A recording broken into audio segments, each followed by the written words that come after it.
Imagine promising to give £2.5 billion to humanitarian causes after selling one of the world's most valuable football clubs, then letting that money sit in a bank account collecting dust for 3 years while people in Ukraine are literally dying from a war started by your mate Vladimir Putin.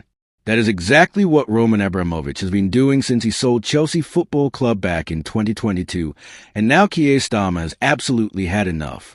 The Prime Minister stood up at Prime Minister's questions and essentially told the Russian oligarch that the clock is ticking. Honor your commitment. Pay up now, or we are coming for you through the courts.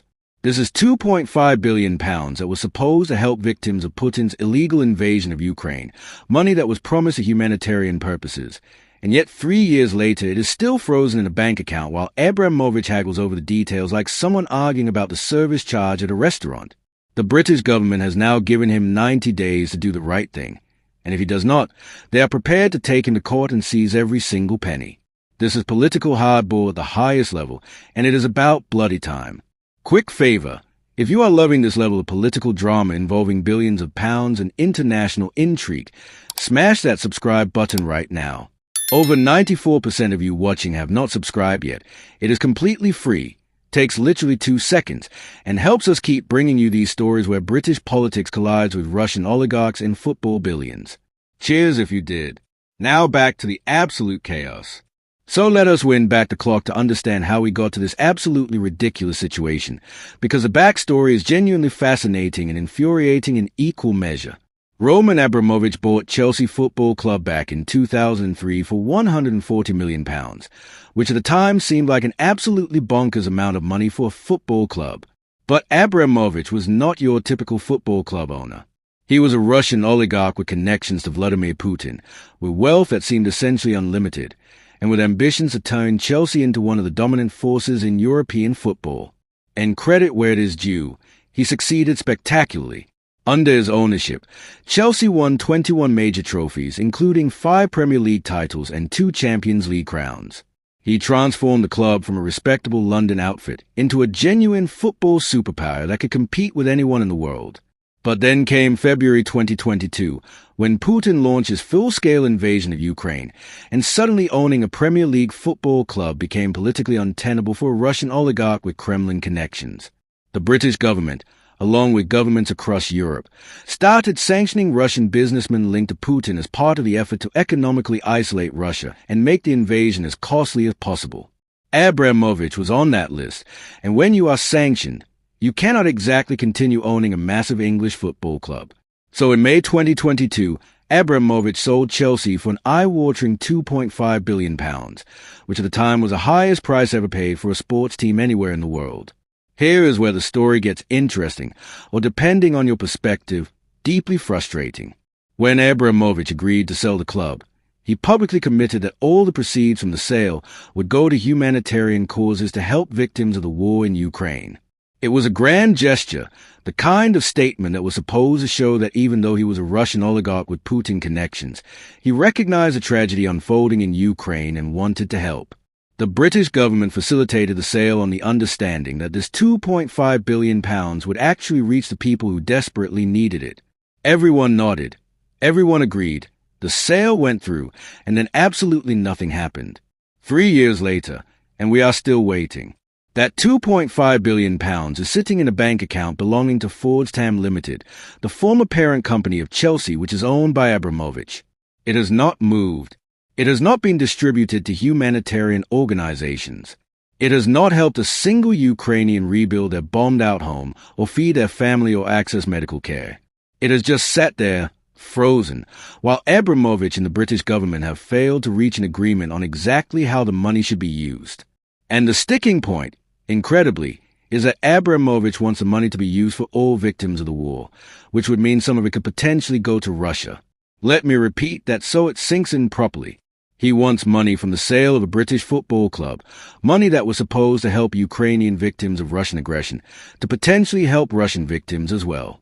Now, you could argue there's some philosophical merit to helping all victims of war regardless of their nationality, because innocent Russian civilians did not necessarily choose Putin's war either. But given that Russia is the aggressor, given that Putin started this whole catastrophic conflict, and given that Russian forces are the ones bombing Ukrainian cities and killing Ukrainian civilians, you can understand why the British government might be slightly reluctant to allow humanitarian funds to flow back to Russia. It is a bit like a burglar agreeing to pay compensation for the house he robbed, but insisting that some of the money should also go to help burglars who had a difficult childhood. Technically compassionate, but missing the rather crucial point about who the actual victim is. The British government has been remarkably patient, perhaps too patient, with Abramovich over the past 3 years. They have tried to negotiate. They have tried to reach an agreement. They have made it clear that the money needs to go to Ukrainian humanitarian causes. Back in June, Chancellor Rachel Reeves and then Foreign Secretary David Lammy said they were frustrated by the failure to reach an agreement, which in British diplomatic language is the equivalent of screaming in someone's face. When British officials say they are frustrated, they are absolutely fuming but are trying to maintain some veneer of politeness about it. The fact that we have now reached a point where Keir Starmer is standing up at Prime Minister's questions and issuing public ultimatums tells you that patience has well and truly run out. Speaking at Prime Minister's questions, Starmer delivered what can only be described as a diplomatic slap across the face. My message to Abramovich is this. He said, "The clock is ticking. Honor the commitment that you made and pay up now. And if you do not, we are prepared to go to court so every penny reaches those whose lives are being torn apart by Putin's illegal war." That is not gentle encouragement. That is a threat. Starmer is essentially saying we are being nice.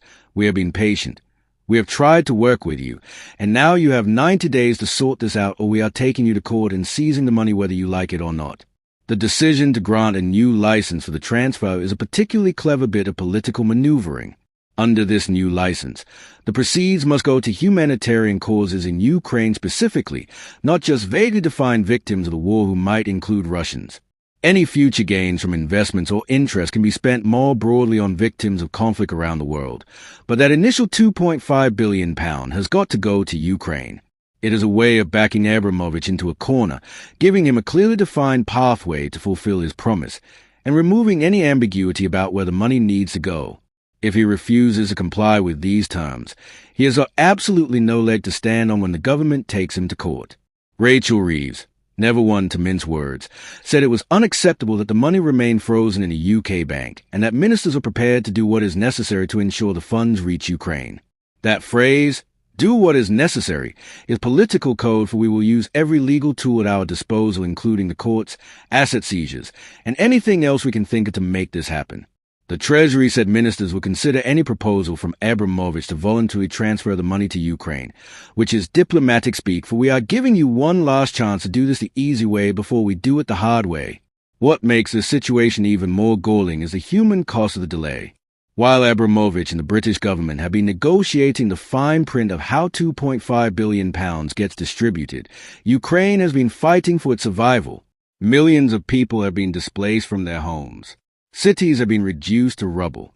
Hospitals, schools, and civilian infrastructure have been deliberately targeted. The humanitarian needs are absolutely staggering, and that £2.5 billion could make a genuine difference to countless lives.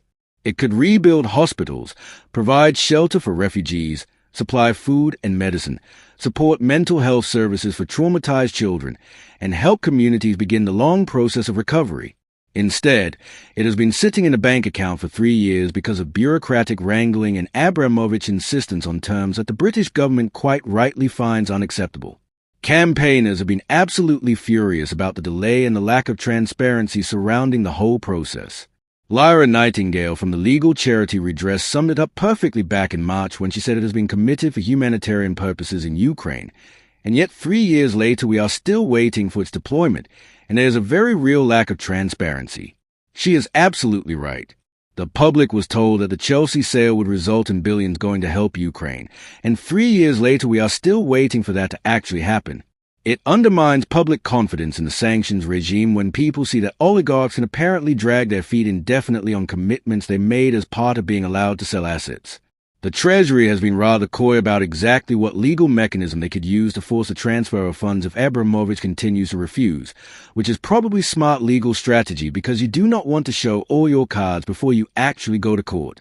But the fact that they are prepared to take legal action at all is significant. This is not an empty threat. The British government has considerable powers when it comes to sanctioned individuals and frozen assets, and if they decide to take Abramovich to court, they have got a pretty strong case. He made a public commitment to use the proceeds for humanitarian purposes. The sale was facilitated by the government on that basis. The funds have been sitting frozen for 3 years. A judge is likely to look at that situation and conclude that it is entirely reasonable for the government to direct where those funds should go, especially given the ongoing humanitarian catastrophe in Ukraine. What is interesting is the broader political context around this ultimatum. Starmer and his Labour government have been trying to position Britain as a strong supporter of Ukraine, maintaining the bipartisan consensus that developed under the previous Conservative government about the importance of supporting Ukraine against Russian aggression.